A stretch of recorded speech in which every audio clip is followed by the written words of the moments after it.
I bet. Welcome back to another episode of Toxiris Discovers. Once again, if you don't know what Toxiris Discovers is, click the link in the info card. If you do, suggest some albums, and let's get right into it. It's the game we done came on. The game.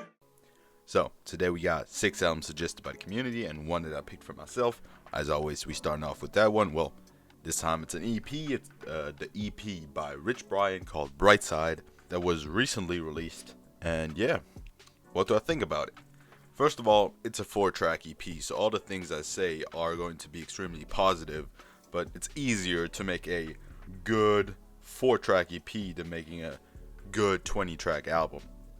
Just wanted to add that. As you heard it on the most recent Rich Brian project, his production is insane. Like, I love his production. Like, everything from mixing, mastering, the beats, everything, it just sounds clean and good. I really enjoy that. Overall, I really have nothing bad to say about this project. The one feature that appears on track 3 absolutely kills it. Overall, these 2 would probably be my favorite tracks from the 4. The city with the motherfucking bros, yeah. Driving till the sun is up, decide what tends to go. Bitch, we on a different wing, I am the veteran. Ayy, yeah, bitch, I quit my bands, then just do my dance, ayy, yeah. And yeah, I can't really say too much. It's just a very short, 12 minutes only, but very good EP that packs enjoyable hooks, good production, and nice flows. Overall, I'd give it an 8 out of 10. Nothing super good, but overall very good. Then we get into Rainbow Bridge Sematary, suggested by Kieran Cartwright. Well, you know how usually when Kieran suggests projects, Kieran Cartwright, the man we had on the series about 5,000 times. Nah, I'm playing, but usually when I get recommendations from him, it's like, I don't know, it's like I say, yeah, the production carried this project. Here, the production ruined the project. And with production, I don't mean the beats or the instrumentals. I mean the mixing. Because what the fuck? Who mixed these tracks? Like, I'm serious. Like, some of these hooks could be catchy. Like if you listen to them, they have a catchy edge. But just because of the mixing being horrible, or I don't know if that's the style, I guess it's creative. I don't know. It sounds horrible in my opinion. I said it, like, there were a couple hooks that were sounding kind of good. Like, some of the flows were sounding nice, but like the mixing managed to bring all that down. I just drank a bag, I'm off creatine. When it hit my throat, it burned like I'm gonna burn your house down and call it arson. And overall, I can only give this project a 5 out of 10, not more. Like, the lyrics aren't something special either. I would say rather bad than good. It's just not that good of a project overall. But it had some interesting points. It's just, I don't know about that mixing and mastering. I don't know, man. Then we get into Munnie, Fetish, Renegade, Demon by High C, suggested by GGS, GG's, whatever it is. This is another project in the realm of weird rap. That's just what I'm gonna call it. This one is the exact opposite, because this one has good production. Like, I really like the production on this one. But I'm pretty sure I've never heard worse lyrics than on this project. I don't think I've heard something in the terms of a bitch sucked my dick as often in one track as on every track on this project. It feels like the lyrics on here aren't that. You know how, like, sometimes you have filler lyrics? It feels like this project is only made of filler lyrics. Like, see, I'm not the man who's like out here being like, okay, you gotta have the best lyricism because otherwise it's not rap, it's trash. I'm not that, okay? Calm down. That's not me. But Jesus, I do want at least something. Like, at least switch it up. At least maybe talk about you giving head too, not only you receive it. I don't know, man. This shit was literally trash. Like, I don't know. Lyrics, I don't think I've heard worse lyrics in my life. Besides, like, lyrics that are just has just horrible content, but I'm talking like by how much it switches up and how creative it is. Trash. The hooks are okay, flow is but overall the only reason you would listen to this project is the production, and I don't know, I would overall give this a 4-5 out of 10, even worse than the other project. And now we get to the pinnacle of bad, to the peak of bad. Reddot Mixed Melodies, suggested by Zondas Quebra. What the fuck is this project? What the actual... See, I can understand the other projects, at least to a certain degree. I can understand kind of how people could enjoy them maybe in some world, I don't know. I don't understand how somebody could enjoy this one. Honestly, I can't. Because first of all, if you want that type of rap, you can find it a million times on the internet. Like, a million times, and a million times better. Cause, yo, flow, often offbeat. Rhymes, as basic as, like, bruh, that shit was so basic, it made the Bad Baby look special. Okay? No. Absolutely no. A production wasn't really anything great either. It was just beats that you find when you type in royalty-free beats YouTube.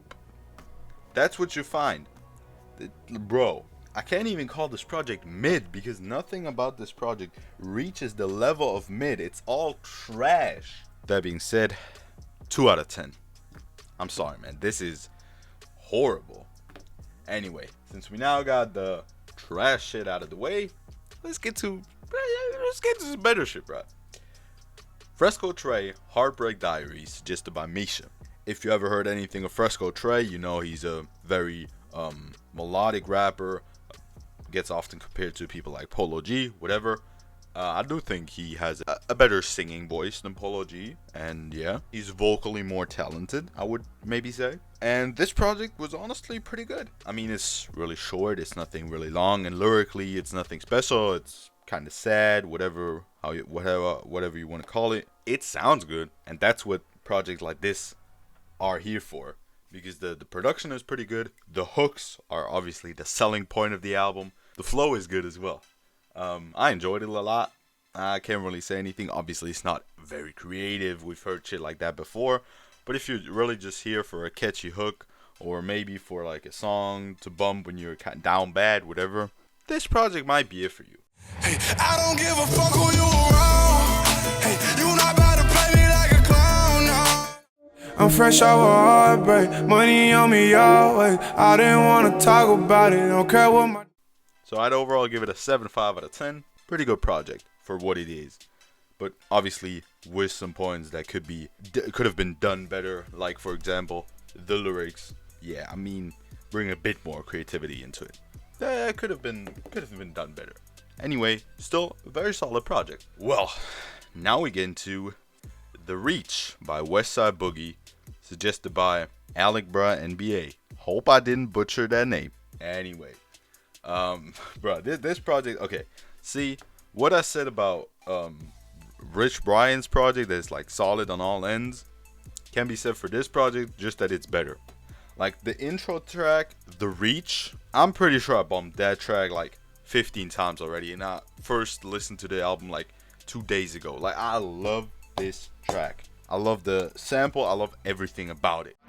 Just bow out, not even tripping, we grown. Let me man up and get in my zone. I swear your defense is pretense. Lord, won't you wrap your arms around my body? Put me in the sky, won't you let me know you got me?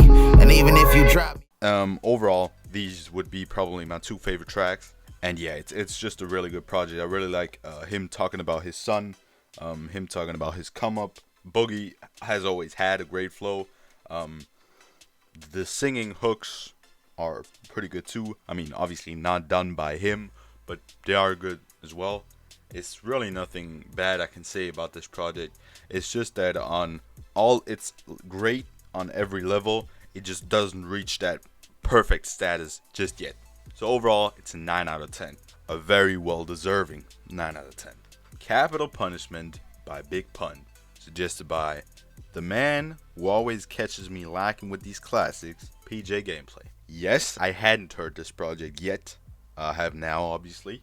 And I did miss out before. I'm gonna keep it at 100 with y'all. The best part about this project is Big Pun's flow. This man has a motherfucking great flow, okay, first of all. And it's just the other things are great too, like the lyrics are good. Like I really like the features. The hooks were pretty good, but the flow is what's the selling point on this album, okay? I just want to make that clear. By the way, these will probably be my 2 favorite tracks. Who puff more owls than pun? Rhyme more styles than pun. Who the only one with over 1,000? The harsh realities of life have taken toll. Even Jesus Christ forsake my soul. Please tell me what price to pay to make it whole. I think the only thing I could say that weren't as good on this project, the only thing I would have liked more of on this project is variety in the subjects. Because even though the lyrics are great, the punchlines are great, the flow is great, lyrically he always more or less talks about the same things. Yes, he switches it up a bit, but on a 24-track album, obviously with some skits included, I would like to see a bit of at least a variety of standpoints to certain topics. But I don't know, it's still a very, very good album, and that's the only criticism I can give. So it's a 9.5 out of 10. Absolutely fantastic project. I can only suggest you listen to it if you haven't yet. With that being said, suggest some projects. Thank you for listening, thank you for watching. Have a great one. Remember back then, all them hoes ain't want me. Now I'm ballin', all them same hoes on me. Mama told me that this came with the money and the motherfucking fame. Even though I feel the same, I'm that nigga now. I'm that nigga now. I'm that nigga now. I'm that nigga now.